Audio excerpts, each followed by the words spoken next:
because you don't understand it. And if you bought it because the price is going up, then you better sell it soon.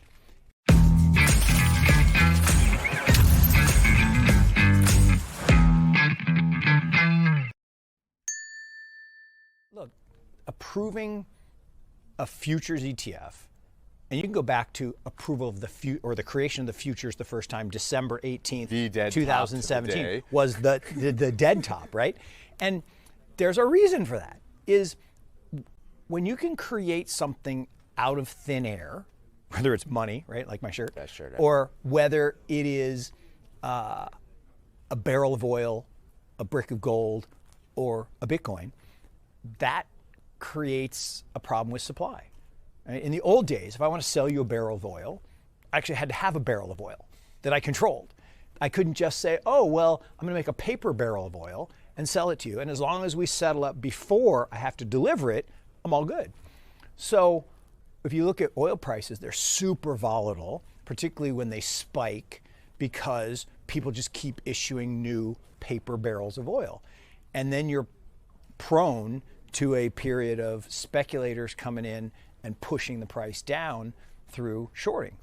And I think that's exactly what's happening in Bitcoin right now. First they ignore you, then they laugh at you, then they fight you, then you win.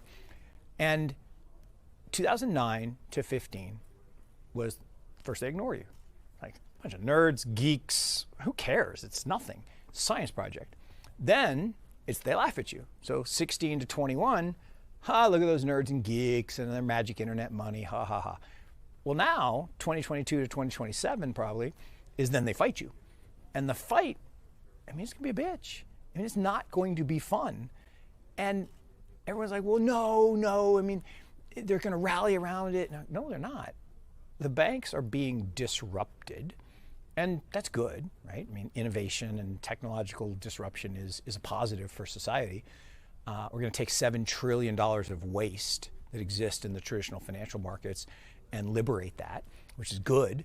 But the people that collect that $7 trillion don't want that to happen. So, you know, look, BlockFi, we invested in BlockFi, and they got fined $100 million. For what? Oh, well, you sold unregistered securities. But you said these weren't securities. So how could I sell an unregistered security? Well, you're paying interest on stablecoins. Right, but those aren't securities. So, but you pay the fine. It's a cost of doing business. Now, the cool part of that is once they now have a regulated product, because everyone's like, well, don't file a regulated product because then you give them control. I'm like, no. Regulation is good. More regulation is good. More boundaries, more rules is good. But I think we're in this then they fight you stage. I think it's gonna be hard, but you got to zoom out. Just like people say, oh, look at the correlations. Everything's highly correlated. Like, and this idea that everything correlates to one in a crisis, right? Stocks and bonds, they're only 30% correlated, except they're both going down right now. Well, wait a second, that's not supposed to happen. Well, right, because what happens when stocks are being liquidated, as they are, hard, and there's lots of leverage, and you get a margin call, you don't get to sell what you want to sell. You have to sell what you can sell. Liquidity. Gold, bonds, Bitcoin, and especially at 1 a.m. Especially at 1 a.m. exactly. And it's just it's a really funny thing that people, for some reason, don't look at that and don't understand it. And look, there are those that do get it. And if you go back to March of 2020, Bitcoin fell 50% in like 12 hours or whatever it was. And I'm off a little bit, but hit 50 something, 5,200, and people are like, oh, it's going to zero. I'm like, no, this is a big buying opportunity. And you've heard me say this, right? Investing, only business I know. When things go on sale, people run out of the store. When you put anything on sale, put wedding dresses on sale, people will people will run over each other to get in the store to buy the stuff. But when stuff goes on sale in the markets, I'm out. And the further the price goes down, the faster they run away. Like, no, that doesn't make any sense. And I'm a big believer that the first loss is the best loss, People say, well, that doesn't make sense. You're saying buy things that could. I'm like, no. First loss is the best loss if you bought something because you don't understand it. And if you bought it because the price is going up, then you better sell it soon. If you bought it because you think the price is below the value, then you should definitely buy more. And that's a very big difference between an investor and a trader / speculator, or worse, gambler. And that's, I think, the problem we have right now is we're still getting rid of the gamblers. You know, the lockdown, give people free money, lever up. And so my advice there is some leverage is fine, but on assets that make sense. Like Warren Buffett, everyone thinks he's this grandpa stock picker. No, he's not. He is not a stock picker. He is a levered, margin or tax deferred, brilliant structure. I mean, he is a genius, but he's not a genius for what people think. He bought Apple. Why did he buy Apple? Not because it was in its high growth phase. He bought it because it paid a nice dividend and bought back shares. So he takes that low volatility cash flow and levers it up with negative cost of capital money because he has an insurance company. It's a genius strategy. But an 80 vol asset, you can't lever that very much. If you're buying an asset truly for a long duration, you know, it's a trust for the kids or it's to fund retirement or whatever it is, you actually shouldn't look at the price. Ever. Unless you're looking at it to say, okay, the price fell below my estimate of value, so I'll buy more. But a better way to do that is just pick a period. I say this all the time. Just dollar cost average. Just dollar cost average over time. And, you know, it's funny, I did the thing, and what it was, 2017 or 18, and it was on CNBC. And while I was on the show, the price went from 10,000 to 8,000. Like literally in the 6 minutes I was on the show.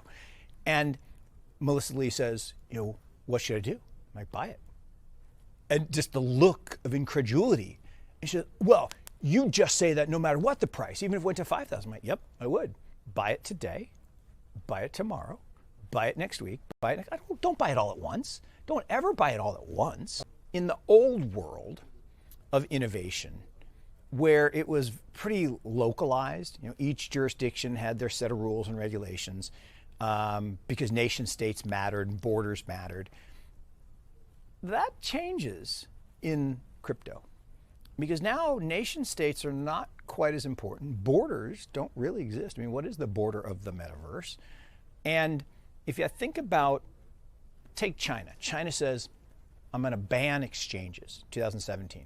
Price of Bitcoin falls 40% almost overnight, and everybody freaks out. And what happened? Those exchanges picked up and moved to Japan and South Korea. And within weeks, the hash rate's right back to the same. Same thing with Bitcoin mining. Last year. We're going to ban miners. What did they do? They picked up, moved here to Texas, moved to Kazakhstan. I met a guy down in Miami who was one of the Kazakhs who built this giant mining facility with all the people that came out of China. And it turns out some of them stayed in China. If the recent data shows that they're actually still doing mining in China. And we freak out about this idea that regulators are going to, but the thing is, if you over-regulate, if you try to put it in a cage, what's going to happen is like squeezing a balloon, the air is just going to go somewhere else. So this idea that regulators here are going to set the rules is crazy, because if you make the barriers or the boundaries too small, it will just push innovation outside. And we're going to choose whether we want to be in favor of innovation and wealth creation or we want to be against it. Now, our track record on it is not actually very good, right? Taxation is a good example, right? Why would you ever tax innovation and wealth creation? Why would you tax income? It makes absolutely no sense. I mean, it just makes no sense. But I look at this innovation cycle is so profound. Look around us, right? You're sitting here, like I say, your mind being blown every half hour, except with this one, present company excluded. And it's because the talent migration into this space, it's like nothing the world has ever seen, right? The people from all walks of life, from technology, from finance, from politics, from societal focused companies, all seeing that this movement can truly change the world. So how do you stay calm? I said, well, one, diversification. I don't have all my eggs in one basket. I have a lot of baskets, or a lot of eggs in the basket, and I watch the basket.